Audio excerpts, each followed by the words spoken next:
Hello friends, എല്ലാവർക്കും പുതിയൊരു വീഡിയോയിലേക്ക് സ്വാഗതം. അപ്പോൾ അർജന്റീനയുടെ കളീനെ പറ്റി പറയാൻ വേണ്ടി ഇന്നലെ എനിക്കിത്തിരി ശബ്ദം കുറവായിരുന്നു, അതിനാൽ കൂടുതലൊന്നും പറയാൻ പറ്റിയില്ല. പക്ഷെ ആ കളി കണ്ടിട്ട് നമുക്ക് സംസാരിക്കാതിരിക്കാൻ പറ്റില്ലല്ലോ, കാരണം കുറേ കരച്ചിലുകളും നിലവിളികളും അതിനെതിരെ ഉയരണ്ടല്ലോ. അപ്പോൾ അതുകൊണ്ട് നമ്മളതിന് രണ്ടു വാക്ക് പറയണമെന്നൊരു ചിന്തയുണ്ട്.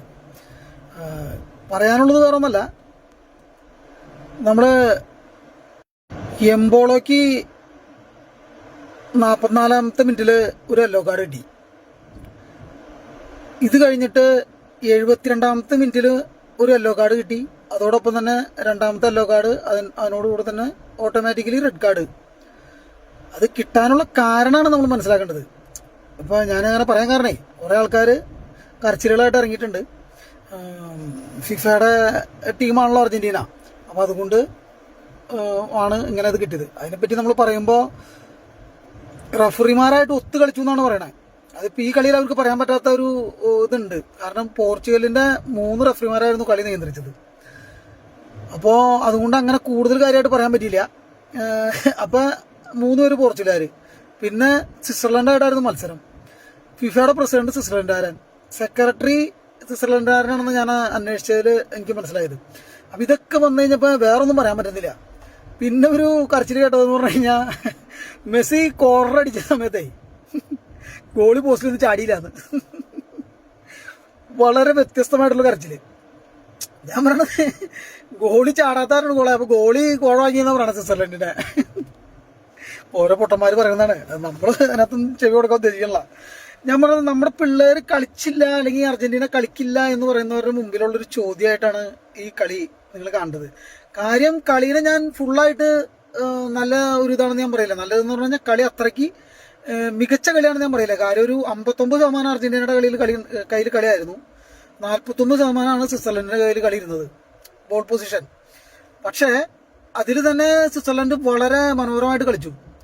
അവരുടെ പ്ലെയർ നഷ്ടപ്പെടില്ലായിരുന്നു എന്ന്. അത് ഞാൻ നേരത്തെ പറഞ്ഞു വന്ന കാര്യം. പ്ലെയർ എന്താ ഉദ്ദേശിച്ചത്? അഭിനയിച്ച് കഴിഞ്ഞ് കഴിഞ്ഞാൽ മഞ്ഞക്കാട് കൊടുത്ത് പെനാൽറ്റി കിട്ടുമെന്നാണ് ഉദ്ദേശിച്ചത്. ബോക്സിന് പുറത്താണെന്ന് എൻ്റെ ഒരു ഇത്. എവിടെയായാലും നമ്മളിത് അതല്ലല്ലോ ചെയ്യണ്ടേ. ആള് മേത്ത് തട്ടാതെ തന്നെ മറിഞ്ഞു വീഴാലേ. ഇത് കണ്ടു കഴിഞ്ഞാൽ എന്നിട്ട് അതിനെ ന്യായീകരിക്കാൻ പറയുന്ന ആൾക്കാർ. ഇതൊക്കെ വ്യക്തമായ നിയമങ്ങളുള്ളതാണ് ഫിഫയ്ക്ക്. നിങ്ങളിതൊക്കെ വായിച്ചു നോക്കുക, അല്ലെങ്കിൽ ഇതിനെപ്പറ്റി പഠിക്കുക. ഞങ്ങളുടെ പിള്ളേർ കളിക്കണ നോക്കിയേ, അവരൊരു അച്ചടക്ക മര്യാദയിൽ അത് കളിക്കുന്നില്ല, ഫൗൾ ചെയ്യും. അതെല്ലാവരും അങ്ങോട്ട് ഇങ്ങോട്ട് ചെയ്യണതാണ്. അതൊക്കെ അച്ചടക്ക മര്യാദ എന്ന് പറയാൻ പറ്റില്ല. ഇത് അവൻ ചെയ്ത കാര്യം ശരിയായിട്ടുള്ളതായിട്ട് എനിക്ക് തോന്നുന്നില്ല. നിങ്ങൾക്കത് ശരിയായിട്ട് തോന്നുന്നുണ്ടെങ്കിൽ നിങ്ങളുടെ കണ്ണിന് മഞ്ഞപ്പൂ വായിച്ചിട്ടാണ്.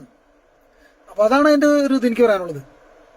പിന്നെ അവരുടെ 67-ാമത്തെ മിനിറ്റിൽ എൻഡോയ് എന്ന് പറഞ്ഞ കളിക്കാരൻ, പേര് കറക്റ്റാണെന്ന് എനിക്കറിയില്ല, ഞാൻ ആ സ്പെല്ലിങ് വെച്ച് ഇത് ചെയ്തതാണ്. എൻഡോയ് 67-ാമത്തെ മിനിറ്റിൽ ഗോൾ അടിച്ചു. പക്ഷെ ആ ഗോളോടുകൂടി അവര് എന്താ പറയുക, മികച്ച ഒരു ഇതായിട്ട് ഒപ്പത്തിനൊപ്പം നിന്ന് കളിച്ചുകൊണ്ടിരുന്നതാ. കളിക്കാരന് 72-ാമത്തെ മിനിറ്റ് നഷ്ടപ്പെട്ട് കഴിഞ്ഞപ്പോൾ പിന്നെ അവർക്ക് കളിക്കാൻ പറ്റാണ്ടായി. പിന്നെ അവർ തീർത്ത മതില്, അവരുടെ ഡിഫൻസ് അവിടെ ഒന്നുകൂടെ വണ്ടി പാർക്ക് ചെയ്തേക്കണ മാതിരിയായിരുന്നു എല്ലാവരും. അതിനെ കവർ ചെയ്ത് അടിക്കാൻ പറ്റിയൊരു ഗോൾ ഉണ്ടായത് അൽവാരസിന്റെ ഗോളാ. ആ ഗോള് ഏത് ഗോളിയായാലും നടക്കാൻ പറ്റില്ല. അപ്പോൾ അൽവാരസ് അങ്ങനെ അടിച്ചപ്പോൾ നിങ്ങളത് നോക്കണ്ടേ, മെസ്സി അടിക്കണ മാതിരി മനോഹരമായിട്ട് ഗോളാ. മെസ്സിയാണെന്ന് ഇവരുടെയൊക്കെ ആശാൻ. അപ്പം അങ്ങനെയൊക്കെ അടിക്കും. പിന്നെ അതേമാതിരി തന്നെ ലോത്താരോ മാർട്ടിൻസിന്റെ ഗോള് ഞാൻ ഇന്നലെ പറഞ്ഞിരുന്നല്ലോ വേറെ വീഡിയോയില്. എല്ലാ ഗോളുകളും വളരെ മനോഹരമായിട്ട്. കാരണം ഇവര് അവിടെ പായ വിരിച്ച് കിടന്നാലും നമ്മൾ പോസ്റ്റ് കയറി ഗോൾ അടിച്ചിരിക്കും. അത് ആരുടെ അടുത്ത് നമുക്ക് ബോക്സിന്റെ ഉള്ളിൽ നിന്ന് അടിക്കാൻ പറ്റില്ലെങ്കിൽ അതിന് പുറത്തുനിന്ന് അടിക്കുന്നു. നമ്മള് എന്തോരം ദൂരെ നിന്നാലും അടിക്കും, വേണ്ടി ഒന്ന് അടിച്ചിരിക്കും. ആ ഇഞ്ചുറി ടൈമിലാണ് ലോത്താരോ മാർട്ടിൻസിന്റെ ഗോള്. 120 മിനിറ്റ് കഴിഞ്ഞിട്ട് 1 മിനിറ്റ് കഴിഞ്ഞപ്പോ ഇഞ്ചുറി ടൈമിലാണ്. അപ്പോൾ അത് നമ്മളത് മനസ്സിലാക്കണം.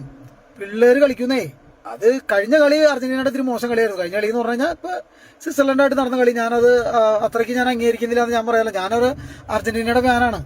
പക്ഷേ ഈ കളി എനിക്ക് അംഗീകരിക്കാൻ പറ്റുന്ന കളിയല്ല. ആ കളി പോരാ അവരുടെ അടുത്ത്. അത് പിന്നെ ലെക്കിന് കടന്നു പോകുന്നു. ഞാൻ എല്ലാ കളിയിലും എല്ലാ വീഡിയോയിലും പറയുന്നതാണ് ലെക്ക് ഉണ്ടെന്ന്. പക്ഷെ അതിനകത്ത് ലെക്കിനാണ് കടന്നു പോകുന്നതെന്ന് പറയാൻ പറ്റുള്ളൂ. പക്ഷേ അടുത്ത കളി ഇംഗ്ലണ്ടായിട്ട് ഈ കളി കളിക്കില്ല അർജന്റീന. കാരണം നിങ്ങൾ കണ്ടില്ലേ, ഇതിനു മുമ്പ് ഈജിപ്റ്റായിട്ടുള്ള കളിക്ക് മുമ്പ് അർജന്റീന കളിച്ചില്ലേ. ആ കളി നിങ്ങൾ ആർക്കും വലിയ താല്പര്യം ഉണ്ടായിരുന്നില്ല. എല്ലാവരും പറഞ്ഞു ആ കളി മോശമാണെന്ന് പറഞ്ഞില്ലേ. ഈ മോശമാണെന്ന് പറഞ്ഞിട്ട് പിന്നത്തെ കളി വന്നു കഴിഞ്ഞപ്പോ കളി മാറ്റിയെന്ന് പറഞ്ഞു കഴിഞ്ഞാൽ നമ്മുടെ കോച്ച് സ്കലോണിയുടെ പല തന്ത്രങ്ങളുണ്ട്. കഴിഞ്ഞ കളി തന്നെ നിങ്ങൾ കണ്ടില്ലേ, ഈജിപ്റ്റായിട്ട് കളിച്ച സമയത്ത് മെസ്സിയുടെ പൊസിഷൻ മാറ്റി കഴിഞ്ഞ് കഴിഞ്ഞപ്പോൾ കളി തിരിഞ്ഞില്ലേ. ഇതൊക്കെ നമ്മൾ കളിയിൽ പല തന്ത്രങ്ങൾ ഇറക്കി കളിക്കാൻ പറ്റുന്ന അല്ലെങ്കിൽ അങ്ങനെ ചെയ്യാൻ പറ്റുന്ന ഒരു കോച്ചാണ് നമ്മുടെ സ്കലോണിയുടെ തന്ത്രങ്ങളും അതേമാതിരി മെസ്സിയുടെ തന്ത്രങ്ങൾക്ക് മുമ്പിലൊന്നും മുട്ടുമുടക്കാതെ ഇംഗ്ലണ്ടിന് പറ്റില്ല. ഇംഗ്ലണ്ടിന്റെ ഹാരി കെയ്നായാലും ആരായാലും നമ്മൾ അടിച്ചിരിക്കും. നമ്മുടെ കട്ടയ്ക്കുള്ള കളി നടക്കും. നല്ല കളി ആസ്വദിക്കാൻ താല്പര്യമുള്ള ഒരു കളി കാണാം. കളി ഞാൻ പറഞ്ഞ തോൽവിയും ചെയ്യല്ല കളിയിൽ ഒരു ഇത് നോക്കേണ്ടത്. അല്ലെങ്കിൽ എൻ്റെ ടീം പോയി അതുകൊണ്ട് ഞാൻ ഇനി മറ്റുള്ളവർ കുറ്റം പറഞ്ഞുകൊണ്ടിരിക്കും, കളി കാണില്ല എന്നുള്ളതല്ല വേണ്ടത്. അതേപോലെ ഫാൻസ് വാർ അല്ലെങ്കിൽ ഫാൻസ് ഫൈറ്റ് ഉണ്ടായിട്ട് കാര്യമില്ലെന്ന് നമ്മൾ അംഗീകരിക്കാൻ പഠിക്കണം. എൻ്റെ ടീം പുറത്തു പോയി കഴിഞ്ഞ് ഞാൻ മറ്റേ ടീമിനെ നല്ലതായിട്ട് കളിക്കുന്ന ടീമിനെ ഞാൻ അംഗീകരിക്കാണ്ടിരിക്കേണ്ട ആവശ്യമില്ല. അപ്പോൾ അതാണ് എല്ലാവരും ചെയ്യേണ്ടത്. ഫാൻസ് എന്നുള്ളതിലുള്ള വാർ മാറ്റി വെച്ചിട്ട് നമ്മൾ നല്ല രീതിയിൽ കളി ആസ്വദിക്കുക. അപ്പോൾ മാക്കലിസ്റ്ററിന്റെ 10ാമത്തെ മിനിറ്റിലുള്ള ഗോൾ നിങ്ങൾ കണ്ടു, അൽവാരസിന്റെ 112ാമത്തെ മിനിറ്റിലുള്ള ഗോൾ കണ്ടു. അതിനകത്ത് മെസ്സിനെ കൊണ്ട് അടുപ്പിക്കാൻ പറ്റില്ല എന്നുള്ളൊരു സിറ്റുവേഷൻ ആയിരുന്നു അവിടെ നടന്നിരുന്നത്. മെസ്സിനെ പൊതിയാണ്, അതൊന്നും നിങ്ങൾ സമ്മതിക്കില്ല. കാരണം മെസ്സിക്ക് കളിക്കാൻ പറ്റിയില്ല, മെസ്സി അത്രയും ഫോമിൽ ഉയർന്നില്ല എന്നൊക്കെ പറയുമ്പോൾ ഉണ്ടായ കാര്യമാണ്. മെസ്സിക്ക് കോർട്ടിലും മെസ്സിയുടെ കയ്യിൽ ബോൾ കിട്ടി നിങ്ങൾ ആ കളി ഒന്ന് കണ്ടോ എന്ന് അറിയാവുന്ന എല്ലാ സമയത്തും മെസ്സിയുടെ കൂടെ 3 ആളുണ്ട്. നാളെ പെട്ടെന്നായിട്ട് ടാർഗറ്റ് ചെയ്ത് നിൽക്കുമ്പോൾ നമുക്ക് അങ്ങനെ വെട്ടിച്ചെടുത്തുകൊണ്ട് പോകാൻ പറ്റില്ല. പിന്നെ കളീനെ പറ്റി പറയുകയാണെങ്കിൽ അർജന്റീനയുടെ കളിയിൽ 59% കളി ഉണ്ടായുള്ളൂ. ശരി, ഈ 59% എന്ന് പറഞ്ഞു കഴിഞ്ഞാൽ കൂടുതലല്ലേ. അവർ കളിച്ചതിനെ അംഗീകരിക്കണ്ടേ നമ്മള്. അതാണ് നിങ്ങളെല്ലാവരും ചെയ്യേണ്ട കാര്യം, അംഗീകരിച്ച് പഠിക്കുക. പിന്നെ അതുപോലെ തന്നെ 22 ഷോട്ടാണ് അർജന്റീനയുടെ ഭാഗത്തുനിന്ന് പോസ്റ്റിലേക്ക് വന്നത്. അത് 22 ഷോട്ട് വന്നിട്ട് അവർ ചെയ്തത് 11 ഷോട്ടാണ്. അതിനകത്ത് നോൺ ടാർജറ്റായിട്ട് 7 ഷോട്ട് അടിച്ചാലാണ് 3 ഗോൾ വന്നത്. അവര് 5 ഷോട്ട് ടാർജറ്റായിട്ട് അടിച്ചിട്ട് 1 ഗോൾ അവർക്ക് അടിക്കാൻ പറ്റുള്ളൂ. ഗോളിയുടെ ഒരു കഴിവുണ്ടെന്ന്. എമിലിയാനോ മാർട്ടിനസിന് കഴിവുണ്ട് പുള്ളിക്ക്, പക്ഷെ അതിനുള്ള പ്രഷർ കിട്ടാത്ത കാരണമാണ് പുള്ളിയുടെ കഴിവ് പുറത്തെടുക്കാൻ പറ്റാത്തത്. പിന്നെ കളി സ്ലോ ആയിട്ട് പോകുന്നതിന്റെ കാര്യം ഞാൻ കഴിഞ്ഞ പ്രാവശ്യം പറഞ്ഞില്ലേ, മെസ്സിനെ കൊണ്ട് അടുപ്പിക്കാൻ നോക്കണ ഒരു ഘടകം അവിടെ നിലനിൽക്കുന്നുണ്ട്. കാരണം മെസ്സിയുടെ അവസാനത്തെ ആയിരിക്കും എന്ന് നമ്മൾ ചിന്തിക്കണേ വേൾഡ് കപ്പ്. അപ്പൊ അതുകൊണ്ട് മെസ്സിക്ക് കിട്ടാവുന്നതിന്റെ പരമാവധി കിട്ടേണ്ടതിന് മെസ്സിനെ കൊണ്ട് പലതും അടുപ്പിക്കാനും ചെയ്യിപ്പിക്കാനും നോക്കുന്നതുകൊണ്ട് കളി ഇതിൽ സ്ലോ ആയിട്ട് പോകണവർ തോന്നുന്നത്. അടുത്ത കളിയിൽ അതൊന്നും ഇല്ലാത്ത പല തന്ത്രങ്ങളും സ്കലോണിയുടെ നിന്ന് പ്രതീക്ഷിക്കാം. അപ്പൊ നിങ്ങളെല്ലാവരും നല്ല നല്ല മാച്ചുകൾ കാണാൻ വേണ്ടി അർജന്റീനയുടെ കളി കാണാൻ നോക്കുക. പിന്നെ ചെറിയ ടീമായിട്ടാണ് അർജന്റീന കളിക്കുന്നതെന്ന് പറഞ്ഞിട്ട് കാര്യമൊന്നുമില്ല. ഞാൻ നിങ്ങൾക്ക് ഇതിനുള്ള മറുപടികളൊക്കെ ഞാൻ വേണമെങ്കിൽ ചോദിക്കുന്നവർക്ക് ഞാൻ തരാം. വീഡിയോ ഒക്കെ ഉണ്ട്, പല വീഡിയോകൾ ഇറങ്ങിയിട്ടുണ്ട് അതിന്റെ ഡീറ്റെയിൽ പറയുന്നതൊക്കെ. അപ്പൊ നമുക്കത് പറയാൻ നേരമില്ല ഒന്നാമത്തെ കാരണം. പിന്നെ അതിനെപ്പറ്റി ഞാൻ കുറെ പഠിക്കണം. അപ്പൊ അതുകൊണ്ട് ഞാൻ പറയാൻ ഇതല്ല. പക്ഷെ ഇതൊന്നും തീരുമാനിക്കുന്നത് അർജന്റീനയോ അല്ലെങ്കിൽ ആരും അല്ലാന്ന്. ഇവിടെ ഏതൊക്കെ ഗ്രൂപ്പുകൾ തമ്മിൽ കളിക്കണമെന്നോ അല്ലെങ്കിൽ എങ്ങനെയൊക്കെ ഗ്രൂപ്പ് തിരിക്കണമെന്നോ ചിന്തിച്ചത് അമേരിക്കൻ പ്രസിഡന്റ് ഉൾപ്പെടെയുള്ള ആൾക്കാരാണെന്ന്. അങ്ങനെയാണെങ്കിൽ നിങ്ങളൊക്കെ ചിന്തിക്കണ മാതിരിയാണെങ്കിൽ കാശ് കൊടുത്ത് വശത്താക്കാൻ പറ്റണമെന്നുണ്ടെങ്കിൽ അമേരിക്കയിൽ അടങ്ങണ കളിക്ക്, അവിടെ മെക്സിക്കോയിലും അടങ്ങണ കളിക്ക്, മെക്സിക്കോ അമേരിക്ക കാനഡ ഒക്കെ കളിച്ചിട്ട് ഇവരാരെങ്കിലും എന്തെങ്കിലും ചെയ്യാൻ പറ്റണ്ടോ? അതുപോലെ തന്നെ ഞാൻ പറഞ്ഞു, കാശ് കൊടുത്ത് സ്വാധീനിച്ചു എന്നിരിക്കട്ടെ, ഈ ഗോള് ഫിഫ ഒന്ന് അടിക്കോ ചങ്ങാതി? നിങ്ങൾ അതൊന്ന് ചിന്തിക്ക്.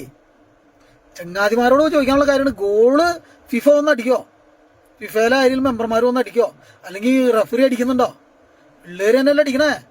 മെസ്സിക്ക് അടിക്കാൻ സംഭവിക്കാതിരുന്ന കാരണം പിള്ളേരെ അടിച്ചു. അതൊക്കെയാണ് നിങ്ങൾ ചിന്തിക്കേണ്ടത്. അപ്പൊ അതുകൊണ്ട് വാറും ഫൈറ്റൊക്കെ മാറ്റി വെച്ചിട്ടുണ്ട് നല്ല കളികൾ ആസ്വദിക്കാൻ വേണ്ടി. അർജന്റീനയുടെ കളി കാണാനാണ് ഞാൻ പറയുള്ളൂ. ഇനി പിന്നെ ചെറിയ ടീമുകളാണ് മത്സരിക്കുന്ന പറയുമ്പോൾ ഞാൻ പറഞ്ഞു തന്നത്, നിങ്ങൾ വലിയ ടീമുകൾ ഉണ്ടായവരെന്തേ ഇവിടെ മത്സരിക്കാൻ ഇല്ലാത്തത്? വലിയ ടീമുകൾ ഇവിടെ മത്സരിക്കാനുണ്ടെങ്കിൽ നിങ്ങളായിട്ട് മത്സരിക്കാന്ന്. നിങ്ങൾ കളത്തിലുണ്ടോ, പിക്ചറിലുണ്ടോ നിങ്ങള്? അപ്പൊ അതൊക്കെയാണ് എൻ്റെ ഒരു ഓരോ ചോദ്യങ്ങള്. നിങ്ങളതൊക്കെ അംഗീകരിച്ച് പഠിക്കുക. അപ്പൊ ഞാൻ ഈ പറയുന്ന ഫുട്ബോൾ വിശേഷങ്ങളായാലും എൻ്റെ വീഡിയോസൊക്കെ ആയാലും നിങ്ങൾക്ക് ഇഷ്ടപ്പെടുന്നെങ്കിൽ ഒന്ന് ഷെയർ ചെയ്യട്ടോ. ഞാൻ ആരോടും വൈരാഗ്യം വെച്ച് പറയുന്നതല്ല, നമുക്ക് കളിയിനോട് ഉള്ള താല്പര്യം നിമിത്തമാണ് നമ്മൾ പറയുന്നത്.